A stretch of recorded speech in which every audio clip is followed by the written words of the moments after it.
In 1908, a man named Jasper burned down Cora and Samuel's barn in Sumter, South Carolina. Seeds, tools, the whole year gone in one night. The sheriff came out, looked at the ash, said, "Fire do what fire do," got back in his buggy and left. They had 40 acres and no money to move and no law on their side. So Cora went back to something her grandmother taught her when she was 7 years old on the kitchen floor before she was old enough to really understand what she was doing. The fork in the road, 9 nights, 9 grains. Her grandmother gave her a rule with it.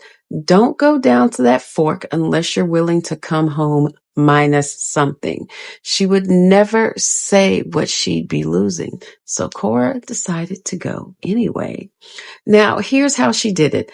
After midnight, no lantern, she knelt where 2 wagon ruts split. Face to the west, back to the east, right hand north, left hand south. No fancy words. She asked plain, "Leave my house alone, walk this man off my land, cover me and mine."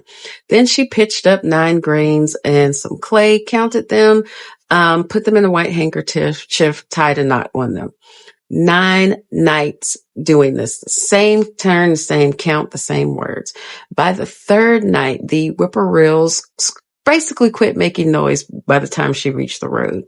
By the 5th night, Samuel felt it too. The heavy attention kept peace where the 2 would argue all the time. On the 7th night, she basically stopped shaking. She wasn't sure if that was courage coming in or something else. And on the 9th night, she carried the handkerchief home in both hands. It had gone warm. She hung it on a nail over her door. Jasper was gone by the morning. His bed wasn't slept in, stove was cold, and wagon tracks were headed out of town. The whole county had a theory about what happened by noon that day. 9 days later, Cora dreamed of the fork. There was a tall man standing at the seam where the roads part. Good black coat gone dusty at the hem, hat in his hands like he basically answering somebody's call. He wasn't a terrible man to look at. That's the part that she carried for the rest of her life. He looked like somebody's uncle waiting on church doors to open, and his shadow was laying out toward the moon instead of away from it. He told her, "You asked, I answered.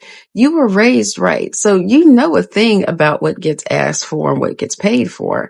I'm not here to argue about the price. I'm here to tell you so you'll know when it's taken." She came up pregnant that fall and lost it before Christmas.